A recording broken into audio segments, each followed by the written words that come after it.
Good morning, travelers. I am out here outside of Peerless Distilling Company. Getting better at this, flipping the camera around. But it is a bourbon and whiskey distillery here in Louisville, Kentucky. First one of my time down here filming. Hopefully, gonna be able to film inside there and show you guys this tour and what they're. The big thing, like I don't know if you guys are big drinkers or not, but the real big reason why I picked this one is this is one of the oldest distilleries in the state. It's been around since the 1800s, and it's managed to stay open through Prohibition and has a huge tie to the community. And it's all roughly been within like a same family and like the same partners throughout all of those years. So I'm very excited just to come check out this place on the history aspect of it. So stay tuned for the videos to follow this, and yeah, it's gonna be a great day. Also, Kentucky, why are you so humid? I get it, but y'all humid as heck. Just go ahead and be cool.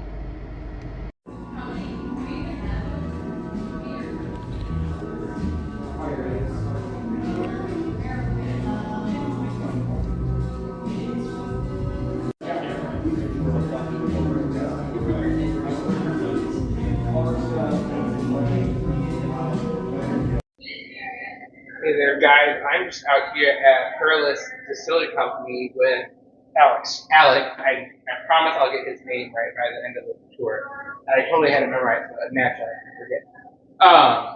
So, Alex, tell me about this place and its great history that they have here. I know when I looked up this history, it goes all the way back to the 1800s, and all family things pretty much. Right?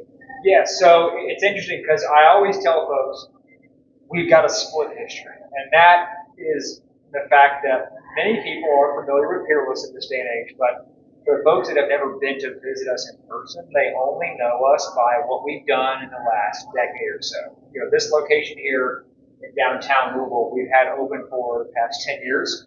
The doors opened here in 2015. We've made all of our whiskey here ever since. That being said, though, the Peerless brand has a rich history in that it was actually started back in the 1800s. The original founder started Peerless in the year 1889 in Henderson, Kentucky, located about 2 hours due west of us here in downtown Louisville. But it's a brand that has stayed within the family exclusively ever since. It was shut down after Prohibition.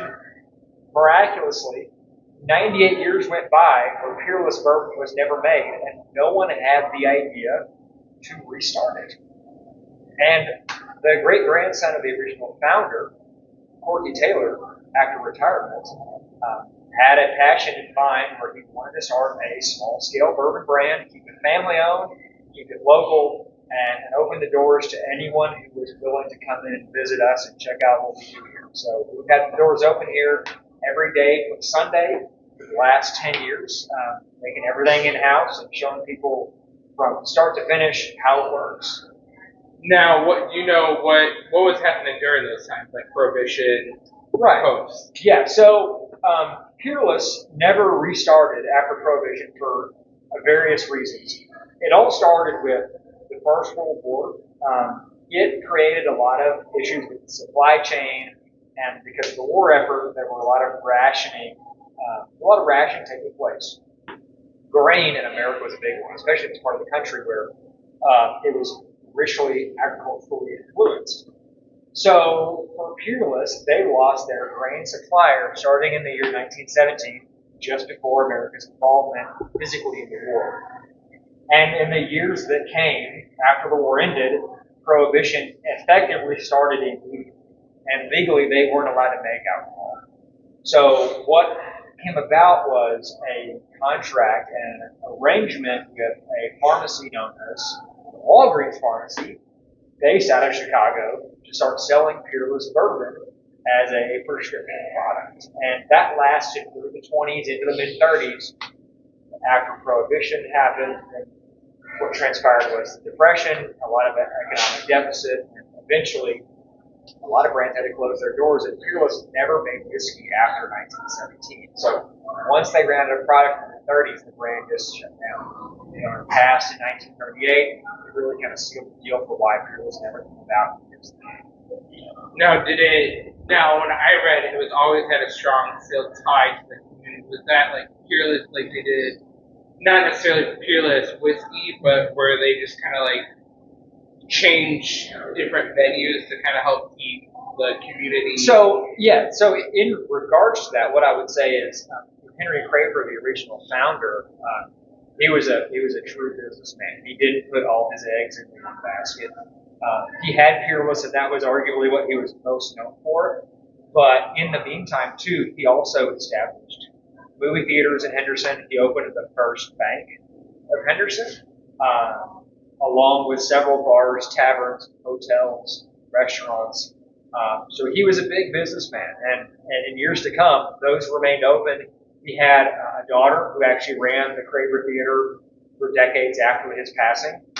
Our owner actually recalls days when he was a child and he would have to count the quarters from their profits that came out of the theater. Because back in the day, of course, a quarter went further than it does in 2025. But so the family, remained, I would say, contributors in the local economy for years to come, even though Henry Craver had passed and Peerless's days had come. Yeah, awesome. Just to see like the history, because you see, especially during the Prohibition time, basically businesses going under. Certainly, very few brands, if any, made it out of Prohibition, and we were lucky enough to be able to restart this place back up and really aim for maintaining all the original attributes and the production techniques that brands of the day were still using. Awesome. Now, what separates you guys from, the whole purpose of me coming here is I found you guys because you weren't that big mainstream, Maker's Mark. What really separates you guys? So I would say some of the core aspects that separate us. One is our size. We're a small brand. We make roughly 12 barrels a day. It ends up being something like a barrel every hour or so is produced here. There are a number of distilleries you could visit in this town that are going to make more barrels today alone than we're going to make the whole year. As far as some of our techniques go that I would say that separate us from others, I would certainly note that we do everything following a sweet mash style of fermentation. It's pretty rigorous in your cleanliness. We clean out the tanks, we never recycle. We always use new grain, new water, new yeast. In doing that, we've been able to maintain a fully kosher status, which we're one of the only brands in America that can say they're a fully kosher producer for bourbon in this industry. We do everything at a low entry proof. That's an old school technique. It was practiced way back in the day. Since the 70s, most brands have maintained 125 entry proof. We're going at 107. We do everything in cashew, everything comes straight from the barrel. That was done back in the day, and we're talking techniques that were done before the Bond Act of 1897. That was a thought that in opening a place like this, we're small enough that we can maintain a production style that's exclusively barrel proof. We are not in high need for quantity. We really want to preserve quality here. So that was a technique I think that also separates us. So you're more like, you don't care about, like, we'll just say, making $1 million or billions of dollars. You want to just put out good bourbon and whiskey. We're making a product, and I tell folks here, our goal on site is we want people to enjoy their time. We want them to come back. The first customer is just as important to us as the customer who's come in every week. And I think we've been able to build a following in doing that, and having specialty products that you can try only here, giving people a reason to come in for the first time and another reason to come back for a second time to enjoy something different. Yeah, I've totally noticed that with you guys. You're very, like, I don't know if family oriented is the best word here, but like you guys really bring everyone in and just, I felt like I was just basically sitting in one of your guys' house. Yeah, and that more than anything, that'd be a goal for us for sure. That is definitely whoever is your boss, no, that is here. Yeah. Now I gotta ask this one. What's up with the cat? Because that was one of the first things that when I was looking online and like looking at it, it's like, so what kind of distillery has just live cat chilling out in the? So we do have a cat. We actually have two cats. Unbeknownst to you, there's a cat that also lives in the room we're in now, the Rick House. So we got 2 cats from the Humane Society back when we first opened the doors, with the idea that we wanted them to be here to ward off vermin, i.e., mice is the big deal. We are right next to the river. The flood wall is right behind our doors. We've got a building full of grain and plenty of nooks and crannies to hide and thrive in. We wanted cats to keep them at bay. Rye, who's our deemed mascot, since getting her, never did well back here. She tried her best and her darndest every time to make her way to the front. The door would open, she'd pop between your legs. Finally, after a year or so, we said, okay, well, let's just trial it and see if she does well up front. I mean, she was a feral cat when we got her, so we didn't know how things were going to go, how she'd be received by customers, how she'd act if she scratched people. We just weren't sure. So we put her up front, and she has been at peace ever since. We've got her litter box, her food and water bowl, her snacks and treats, and all the attention she could ever ask for. It exists up front, so she's kind of become the unofficial mascot of our store. I definitely, she was sitting on her barrel perch today when I walked in, and I'm like, past that, I'm like, is that really that same cat, or is that? It is the same cat. And again, as I mentioned, we had 2 cats. We have 2 cats. The other one does not like to be seen. She does her job. Char is the cat that we thought we'd get out of Rye.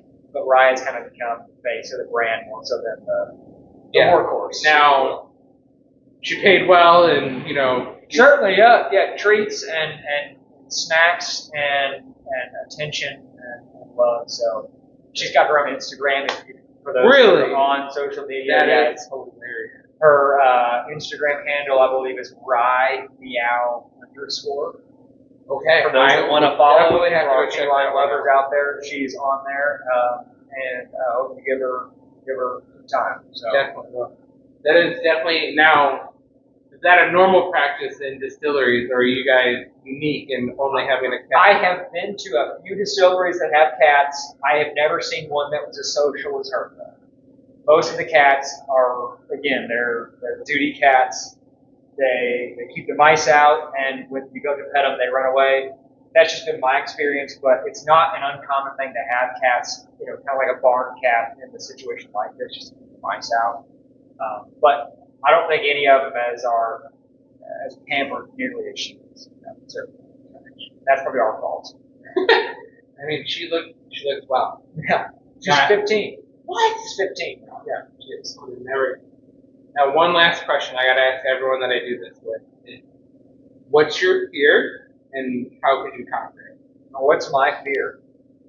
As a child, and I think even still now as an adult, I've always had a fear of heights, and I can tell you with confidence I have done some climbing in this building, and I think I've kind of learned to get over that.